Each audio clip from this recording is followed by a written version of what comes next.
नमस्कार, आप मुझे देख रहे हैं MNS न्यूज लाइव पर। डालते हैं एक नजर आज की 10 बड़ी खबरों पर। पश्चिम बंगाल में अमित शाह की रैली, ममता बनर्जी को तगड़ा झटका देने की तैयारी, घोषणा पत्र भी करेंगे जारी। बंगाल में विधानसभा चुनाव के मद्देनजर केंद्रीय गृह मंत्री अमित शाह आज राज्य के दौरे पर हैं। वह एक हफ्ते में दूसरी बार राज्य के दौरे पर हैं।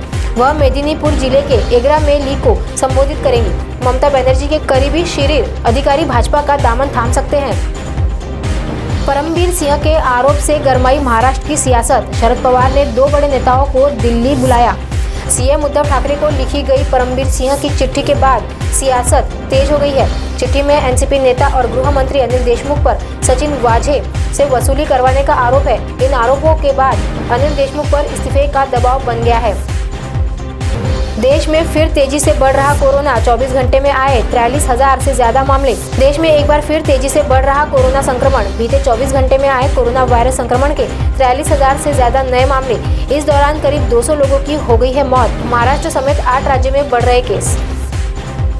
महिलाओं की सुरक्षा को लेकर रेलवे का बड़ा ऐलान, अपराध पर ऐसे लगेगी लगाम। महिलाओं के विरुद्ध होने वाले अपराधों पर लगाम की दिशा में रेलवे के नए दिशा निर्देशों के तहत यह कदम उठाया जाएगा। आरपीएफ के डीजी अरुण कुमार ने अधिकारियों को इस संदर्भ में आदेश जारी किया है। आदेश में प्लेटफॉर्म्स और यार्ड के खाली पड़े ढांचों, खाली क्वार्टर, प्लेटफॉर्म से दूर ऐसे भवनों का तत्काल ध्वस्त करने को कहा गया है जहां कोई सुरक्षा और आवाजाही नहीं होती।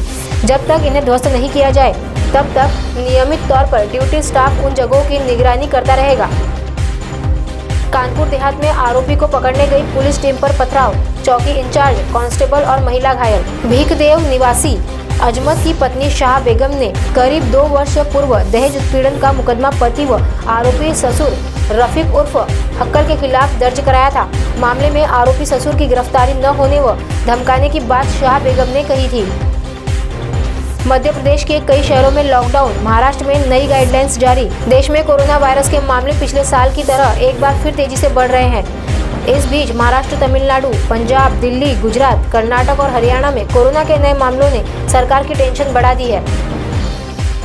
मौसम विभाग का अलर्ट, कई राज्यों में आज आंधी, बारिश और ओलावृष्टि के आसार। पहाड़ी राज्यों में 21 से 24 मार्च के बीच बारिश और बर्फबारी की संभावना है। मौसम पूर्वानुमान एजेंसी स्काईमेट वेदर के मुताबिक अगले 24 घंटों के दौरान मध्य प्रदेश, विदर्भ और छत्तीसगढ़ के कुछ हिस्सों में हल्की से मध्यम बारिश होने की उम्मीद है।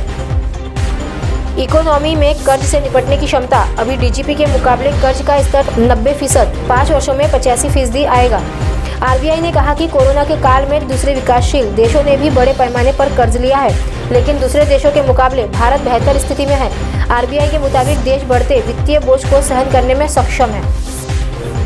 India versus England T20 series समाप्त। इंडिया वर्सेस इंग्लैंड, भारतीय टीम को अब इंग्लैंड के साथ वनडे इंटरनेशनल सीरीज में 2-2 हाथ करना है। इससे पहले खेली गई T20 सीरीज और टेस्ट सीरीज को भारत ने अपने नाम किया है। ऐसे में ये वनडे सीरीज काफी दिलचस्प होगी। रिया चक्रवर्ती की वजह से चेहरे का हुआ बहिष्कार, अब फिल्म के निर्माता ने एक्ट्रेस को लेकर कही ये बातें। रिया चक्रवर्ती इन दिनों अपनी आने वाली फिल्म चेहरे को लेकर काफी सुर्खियों में है। इस फिल्म में वह काम कर रही है या नहीं, इसको लेकर लंबे समय से सस्पेंस बना हुआ है। 18 मार्च को जब चेहरे का ट्रेलर रिलीज हुआ तो इस सस्पेंस का खुलासा हो गया। अब फिलहाल वक्त हो गया एक ब्रेक का। ब्रेक के बाद देश और दुनिया की तमाम खबरों के लिए आप देखते रहिए MNS न्यूज लाइव। नमस्कार।